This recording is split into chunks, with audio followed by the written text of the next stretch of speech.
नमस्कार दोस्तों, मैं आदर्श श्रीवास्तव आपके सामने फिर से लेकर आया हूं एक नए वीडियो को लेकर। और आज हम लोग बात करने जा रहे हैं भारतीय संविधान बनने की प्रक्रिया के बारे में। तो वीडियो को शुरू करने से पहले आप इस चैनल को जरूर सब्सक्राइब कर लीजिए और प्लीज़ मुझे सपोर्ट करिए ताकि ऐसे वीडियो आपके लिए मैं बनाता रहूं। तो चलिए हम लोग शुरू करते हैं। आज है 25 जनवरी और कल है 26 तारीख यानी कि गणतंत्र दिवस, रिपब्लिक डे। तो रिपब्लिक डे क्यों सेलिब्रेट किया जाता है ये सभी लोग जानते हैं कि उसी दिन हमारा भारतीय संविधान लागू हुआ था, ठीक है। लेकिन इसके पीछे की जो कहानी है आज हम उस पर चर्चा करने जा रहे हैं कि एक्चुअल में क्या हुआ था और भारतीय संविधान कैसे बना था, ठीक है। तो चलिए शुरू करते हैं। तो जैसा कि आप बोर्ड पर देख पा रहे हैं, लिखा हुआ है भारतीय संविधान की प्रक्रिया। तो भारतीय संविधान बनाने की जो प्रक्रिया है वो कैसे शुरू होती है, आज हम लोग इसके बारे में डिस्कशन करेंगे। तो प्लीज चैनल को जरूर सब्सक्राइब कर लीजिए, आदर्श गुरुकुल चैनल का नाम है। चलिए शुरू करते हैं। देखिए, जब भी भारतीय संविधान बनाने की प्रक्रिया की बात होती है तो सबसे पहले उसकी नींव की बात होती है कि उसका नींव कहाँ है। आप कितना भी किताब पढ़ेंगे उसमें एक चीज लिखा होगा कि भारतीय संविधान की जो नींव है वो कहां से निकली है, तो वो निकली है कैबिनेट मिशन से, ठीक है। कहां से निकली है, तो कैबिनेट मिशन से निकली है। कहां तक ये बात सच है, इसके पीछे हम लोग जांच पड़ताल जब किए तो हमको ये पता चला कि कैबिनेट मिशन एक्चुअल में क्यों बनाया गया, ठीक है।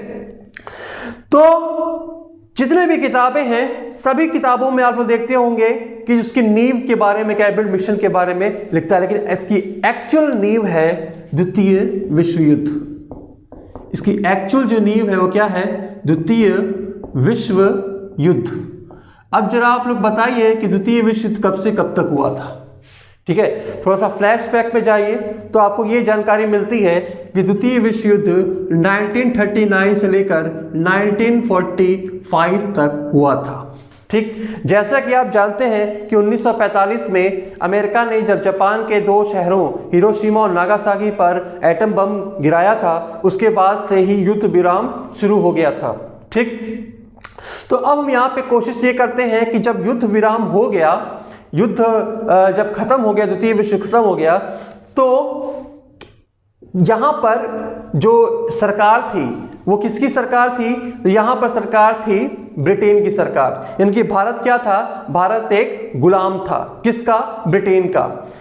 तो क्या भारत पार्टिसिपेट किया था द्वितीय विश्व युद्ध में, तो हाँ बिल्कुल किया था। इनडायरेक्टली कहीं ना कहीं भारत पार्टिसिपेट किया था, ठीक है। तो जब युद्ध विराम होता है तो ब्रिटेन में एक नई सरकार का गठन होता है। यह नई सरकार के जो गठन होता है इसमें जो प्रधानमंत्री बनते हैं वो प्रधानमंत्री कौन बनते हैं भाई, तो प्रधानमंत्री बनते हैं क्लीमेंट एटली। क्लीमेंट एटली इसके प्रधानमंत्री बनते हैं, ठीक। तो क्लीमेंट एटली कहा जाता है कि बहुत ही उदारवादी थे और ये लेबर पार्टी से थे। जैसा कि आप जानते हैं कि ब्रिटेन में बहुत सारे ऐसे इंडियंस रहते थे, बहुत सारे इंडियंस रहते थे जो वहां पर वोटिंग करते थे। तो बहुत सारे इंडियंस लेबर पार्टी में वोट किए थे और बहुत सारे इंडियंस ने मिलकर क्लीमेंट एटली को प्रधानमंत्री बनाया था। यानी प्रधानमंत्री बनने के पीछे जो इंडियंस थे उनका बहुत बड़ा हाथ था, ठीक। तो कहा जाता है कि क्लीमेंट एटली इस बात से खुश थे और एक उदारवादी भी थे। उन्होंने ये स्टार्टिंग में कह दिया, जैसे वो प्रधानमंत्री बने उन्होंने कह दिया कि Indians have the right to be free, यानी कि भारतीयों को स्वतंत्र होने का अधिकार है। तो क्या क्लीमेंट एटली सिर्फ इसलिए बयान दिए थे कि उन्होंने भारतीयों ने उनको जिताया था, या इसके पीछे बहुत बड़ा कोई गेम था? तो कहा जाता है कि क्लीमेंट एटली के ऊपर और ब्रिटेन के ऊपर कई देशों का दबाव था, क्योंकि ब्रिटेन यहां के संसाधनों को यूज किया था किसमें, द्वितीय विश्व युद्ध में। तो कहा जाता है कि क्लीमेंट एटली के ऊपर बहुत बड़ा दबाव था कि भारत को आजाद किया जाए, ठीक है। खैर मसला जो भी था, यहां पर बात यह होती है कि भारत कैसे आजाद हुआ और भारत का संविधान कैसे बना। तो क्लीमेंट एटली कहते हैं कि भारत को स्वतंत्र होने का अधिकार है, ठीक है, बशर्ते उनको अपना संविधान बनाना पड़ेगा। ठीक है, संविधान बनाने के लिए बहुत सारे प्रयास पहले भी हुए हैं, यानी कि कैबिनेट मिशन से भी पहले प्रयास हुए हैं। ठीक, क्लीमेंट एटली ने 14 मार्च, ध्यान दीजिएगा ये जो डेट है ये सब बहुत एग्जाम में पूछता है। तो 14 मार्च 1946 को क्लीमेंट एटली ने एक संसद में, ब्रिटेन की संसद में एक कैबिनेट मिशन पारित किया और इस कैबिनेट मिशन में जो अध्यक्ष बनाए गए, कैबिनेट मिशन के जो अध्यक्ष बनाए गए उनका नाम था लॉर्ड पैंथिक लॉरेंस। ठीक है, लॉर्ड पैंथिक लॉरेंस, इनको अध्यक्ष बनाकर भारत भेजा गया। इनके साथ दो लोग और थे, एक थे स्टेफोर्ड क्रिप्स। ठीक है, ध्यान दीजिएगा ये जो क्रिप्स थे, ये क्रिप्स पहले भी भारत में आ चुके थे और इनकी कोशिश पहले भी भारत में संविधान बनाने की हो चुकी थी, और वो था क्रिप्स मिशन 1942। ठीक है, ये वही क्रिप्स थे जो 1942 में भारत में आए थे और सिर्फ ये करने आए थे कि भारत में एक संविधान होगा। ठीक है, हालांकि उस समय कांग्रेस पार्टी इनके संविधान को, यानी कि इनके जो भी विचार हैं उनको नहीं मानी और ये वापस चले गए। हालांकि फिर ये वापस आए किसमें, कैबिनेट मिशन में एक मेंबर्स के रूप में आए थे। ठीक है, इनके साथ एक व्यक्ति और थे जो थे, जिनका नाम था ए.वी. अलेक्जेंडर। ठीक है, तो ये तीन लोग कैबिनेट मिशन में आए थे। तो 14 मार्च 1946 को क्या होता है, तो कैबिनेट मिशन का गठन होता है और ये तीन लोग 24 मार्च 1946 को ये कहां पहुंचते हैं, तो ये दिल्ली पहुंच जाते हैं। ठीक है, और यकीन मानिए मित्रों, जो काम बरसों से चल रहा था वो काम इन्होंने कुछ ही महीनों में कर दिया। 24 मार्च 1946 को ये दिल्ली पहुंचते हैं और 16 मई को अपनी रिपोर्ट पेश कर देते हैं। 16 मई को अपनी रिपोर्ट पेश कर देते हैं, यानी कि कितना महीना हुआ, तो मार्च से अप्रैल से मई, लगभग 2 महीने में इन्होंने संविधान बनाकर, रिपोर्ट जो है वो बनाकर भेज दिया। हालांकि इनका काम संविधान बनाना नहीं था, इनका काम था एक संविधान सभा का गठन करना। ठीक है, इनका काम था एक संविधान सभा का गठन करना। अब ये जो संविधान सभा का गठन होगा, इसमें जो मेंबर्स होंगे वो कौन होंगे, तो वो भारतीय ही होंगे। ठीक है, भारतीय ही मेंबर्स होंगे और वही भारतीय क्या बनाएंगे, तो अपने लिए संविधान बनाएंगे। ठीक, तो इनका काम क्या था, कि इनका काम था ये था कि ये केवल संविधान सभा का गठन करेंगे। संविधान सभा का मतलब कि उसमें जो भारतीय मेंबर्स होंगे वो भारतीय होंगे, उनका गठन होगा और वो भारतीय अपने आपस में मिलकर एक संविधान बनाएंगे और वही संविधान देश में लागू होगा। ठीक है, तो क्लीमेंट एटली ने जो एक टेन्योर रखा था, वो टेन्योर रखा था जून 1948 का। जून 1948 तक भारत को आजाद हो जाने का एक डेट डिसाइड किया गया था। हालांकि भारत इसके पहले ही आजाद हो गया। ठीक है, तो कैसे क्या हुआ इस चीज को हम लोग जानते हैं। अब यहां पर देखिएगा कि 24 मार्च 1946 से लेकर 16 मई 1946 तक इन्होंने क्या प्रपोजल दिए। तो इन्होंने जो मेन प्रपोजल दिए उसके बारे में देखिए बात हम लोग करते हैं। तो पहला क्या है, पहला ये कहते हैं कि भारत का एक संघ होगा, और ये जो संघ होगा वो ब्रिटिश भारत और देशी रियासतों को मिलाकर बनाया जाएगा। ध्यान दीजिएगा उस समय 600 से ज्यादा देशी रियासतें थीं। तो ब्रिटिश भारत, जहां ब्रिटिश हुकूमत थी भारत के हिस्से में, वो और जहां पर देसी रियासत थी, जहां जिस क्षेत्र में राजा महाराजा होते थे, ये उनकी बात कर रहे थे। यानी कि दोनों को मिलाकर क्या होगा, तो एक भारत संघ का निर्माण होगा। इन्होंने पहला बात ये कहा था। दूसरा बात क्या कहा था भाई, दूसरा बात ये कहा था कि देशी रियासतों को भी संविधान सभा में शामिल किया जाएगा। तो देशी रियासतों के प्रतिनिधि भी संविधान सभा में क्या होंगे, तो शामिल होंगे। ठीक है। इन्होंने एक बात और कही थी कि अलग अलग प्रांतों से एक प्रतिनिधि का चुनाव होगा। अलग अलग प्रांतों से एक प्रतिनिधि का चुनाव किया जाएगा और ये जो चुनाव होगा वो 10 लाख जनसंख्या पर एक प्रतिनिधि चुना जाएगा। ठीक है, 10 लाख जनसंख्या पर एक प्रतिनिधि चुना जाएगा। तो ये कुछ मोटे मोटे पॉइंट्स हैं जो कैबिनेट मिशन ने मई 1946 को सौंपे थे। ठीक है। तो एक क्या बात कह रहा है, एक बात ये कह रहा है कि भारत संघ ब्रिटिश भारत और देशी रियासतों को मिलाकर बनाया जाएगा। देशी रियासतों के प्रतिनिधि भी इसमें शामिल होंगे। प्रांतों से एक एक प्रतिनिधि को भी लिया जाएगा और 10 लाख जनसंख्या पर एक प्रतिनिधि होगा। ठीक है, ये बात हो गई किसकी, तो ये बात हो गई आपकी कैबिनेट मिशन की। ठीक, अब हम आगे बढ़ते हैं तो क्या होता है, एक इंपॉर्टेंट पॉइंट इसमें और है, वो ये चौथा नंबर लिख लीजिएगा कि एक अंतरिम सरकार का भी गठन होगा। ठीक है, एक अंतरिम सरकार का भी क्या होगा, तो गठन होगा। ठीक है। अब सबसे पहला काम तो यही होता है कि एक अंतरिम सरकार का गठन होता है, यानी कि कौन कौन लोग होंगे जो इस संविधान को बनाएंगे, तो उनके लिए एक सरकार भी होने चाहिए।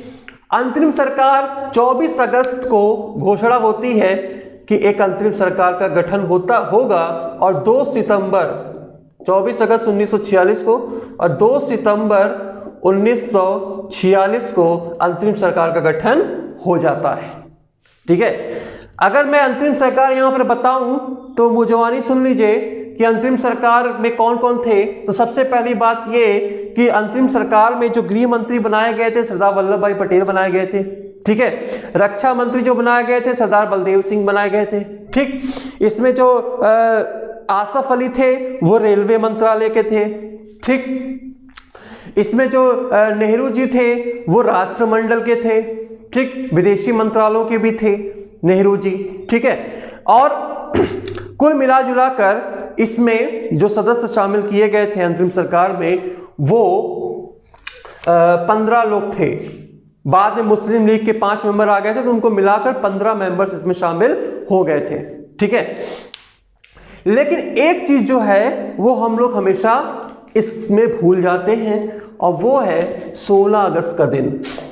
16 अगस्त 1946 का दिन हम लोग भूल जाते हैं। हमें 15 अगस्त याद है, हमें 16 अगस्त नहीं याद है।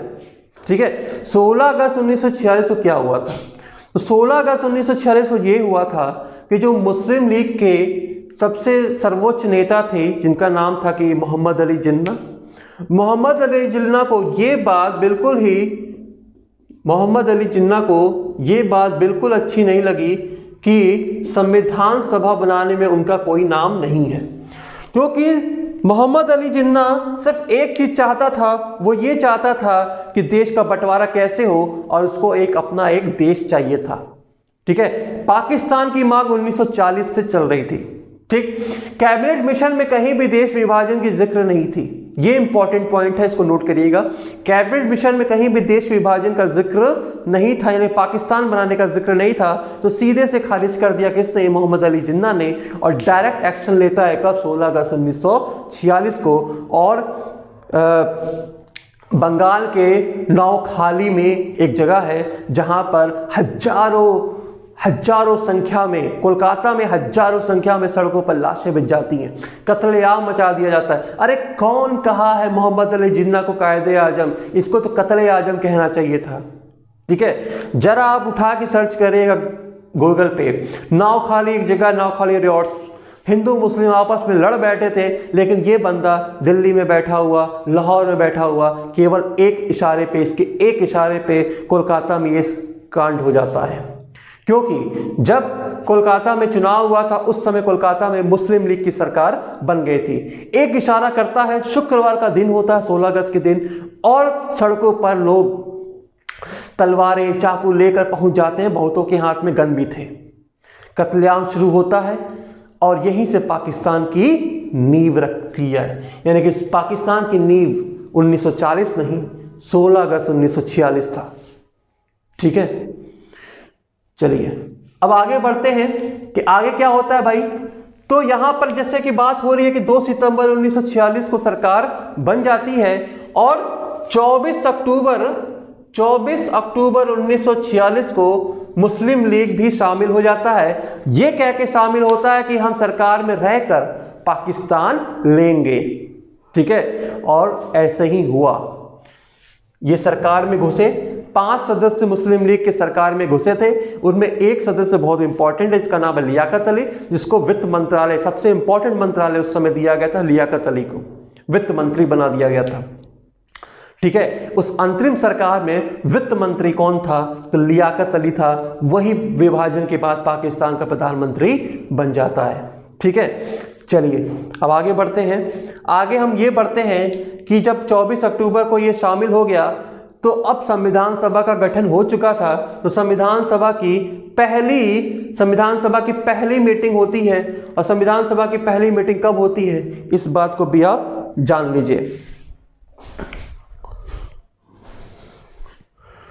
तो यहां पर संविधान सभा की पहली मीटिंग की बात हम कर रहे हैं। प्रथम वाचन, पहली मीटिंग।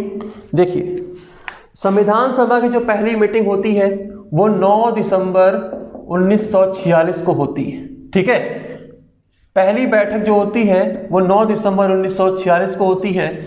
इसमें क्या होता है? तो इसमें डॉक्टर सच्चिदानंद सिन्हा को अस्थाई, ठीक है, अस्थाई अध्यक्ष चुना जाता है।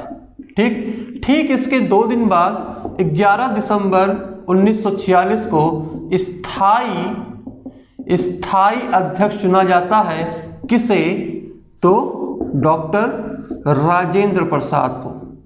डॉक्टर राजेंद्र प्रसाद को स्थाई अध्यक्ष चुन लिया जाता है। ठीक है, तो 9 दिसंबर 1946 को जब पहली मीटिंग होती है तो उसमें अस्थायी सदस्य कौन होता है? तो डॉक्टर सच्चिदानंद सिन्हा होते हैं। और 2 दिन के बाद 11 दिसंबर 1946 को स्थायी अध्यक्ष चुन जाते हैं कौन? डॉक्टर राजेंद्र प्रसाद। और संविधान के सलाहकार, संविधान बनाने के जो सलाहकार नियुक्त किए गए थे उनका नाम था बी.एन. राव। ठीक है, बी.एन. राव। तो ध्यान दीजिएगा कि जो बी.एन. राव थे इनके बारे में भी आप लोग नहीं जानते हैं। बी.एन. राव केवल आप लोग इतना जानते हैं कि ये क्या थे? तो संविधान के एक सलाहकार थे, एक विधि सलाहकार थे। और भारत सरकार भी इनके नाम का एक डाक टिकट जारी कर दिया, काम खत्म हो गया। लेकिन असली संविधान इन्होंने ही बनाया था। इन्होंने जो प्रारूप बना के दिया था उसी प्रारूप पे विचार विमर्श करने के लिए डॉक्टर भीमराव अंबेडकर को प्रारूप समिति का अध्यक्ष बनाकर दिया गया था कि वो आप क्या करिए कि आप अपने मेंबर्स के साथ मिलकर इस प्रारूप पर विचार विमर्श करिए और फिर इसको आगे प्रोसीड करिए। ठीक है, तो ये क्या थे? इन्होंने एक प्रारूप तैयार किया था। इनके प्रारूप पर विचार विमर्श करने के लिए एक प्रारूप समिति बनी थी। ठीक है, एक प्रारूप समिति बनी थी और इस प्रारूप समिति के जो अध्यक्ष थे वो थे डॉक्टर भीमराव रामजी अंबेडकर। ठीक है, भीमराव रामजी अंबेडकर।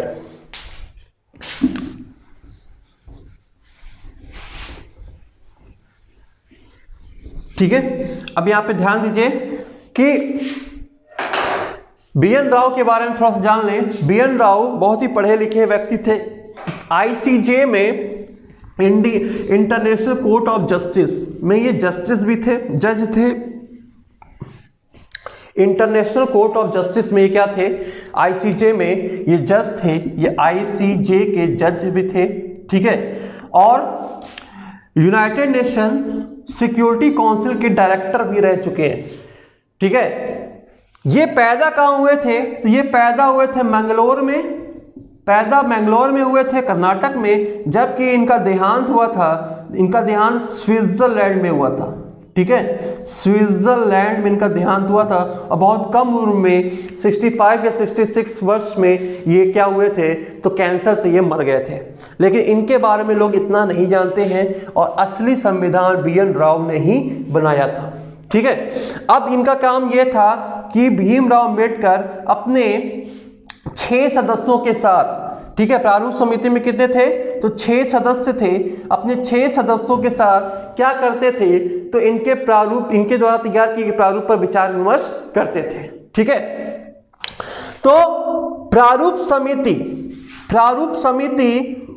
29 अगस्त, ठीक है, प्रारूप समिति 29 अगस्त 1947 को बनी थी, जबकि इसने अपनी रिपोर्ट 21 फरवरी 1948 को दी थी। ठीक है, अपनी रिपोर्ट कब दी थी? तो 21 फरवरी 1948 को अपनी रिपोर्ट दी थी। ठीक, अब हम बात करते हैं कि संविधान का प्रथम वाचन कब हुआ था। प्रथम वाचन, ठीक है, प्रथम वाचन कब हुआ था संविधान का? तो संविधान का प्रथम वाचन जो होता है, प्रथम वाचन लिख लीजिएगा, प्रथम वाचन, ठीक है, 4 नवंबर 1948 को प्रथम वाचन होता है। जबकि अंतिम वाचन कब होता है? तो अंतिम वाचन होता है 26 नवंबर 1949 को, ये अंतिम वाचन होता है। ठीक है, तो इसके बीच, प्रथम और अंतिम के बीच में कितनी मीटिंग होती है? तो 11वीं बैठक होती है। ठीक है, 11वीं बैठक। ठीक, और 12वीं बैठक में क्या हुआ? तो 12वीं बैठक में राष्ट्रपति का चुनाव होता है। राष्ट्रपति का चुनाव होता है और राष्ट्रगान, ठीक है, राष्ट्रगान और राष्ट्रगीत स्वीकार किया जाता है। ठीक है, अब ध्यान दीजिए कि मैंने क्या बताया। प्रथम वाचन कब होता है? 4 नवंबर 1948 को। अंतिम वाचन कब होता है? 26 नवंबर 1949 को। कितने वाचन हुए? कितनी मीटिंग हुई? तो 11वीं मीटिंग होती है, 11वीं बैठक होती है। 12वीं बैठक में क्या होता है? कुल 12 बैठक हुई थी। 11 बैठक तक 26 नवंबर तक हुआ था, जबकि 12वीं बैठक कब होती है? तो 12वीं बैठक आपकी 24 जनवरी 1950 में होती है। ठीक है, तो 12वीं बैठक कब होती है? 24 जनवरी 1950 को। इसमें क्या होता है? राष्ट्रपति का चुनाव होता है, राष्ट्रगान और राष्ट्रगीत का स्वीकार किया जाता है। ठीक है, और हमारा संविधान 26 जनवरी 1950 को लागू हो जाता है। बहुत लोग आते हैं, सिग्नेचर करते हैं, संविधान लागू हो जाता है, राष्ट्रगीत होता है, राष्ट्रगान होता है और हमारा संविधान लागू हो जाता है। ठीक है, ये थी आपकी छोटी सी कहानी किसकी? संविधान बनाने की। ठीक, आशा करता हूँ ये वीडियो आपको अच्छा लगा होगा। अच्छा लगा होगा तो जरूर लाइक और शेयर करिएगा। ठीक है, और अपने दोस्तों से जरूर इसको शेयर करिएगा। चैनल को सब्सक्राइब करना मत भूलना। आदर्श गुरुकुल और हम हैं कलम के पुजारी। धन्यवाद।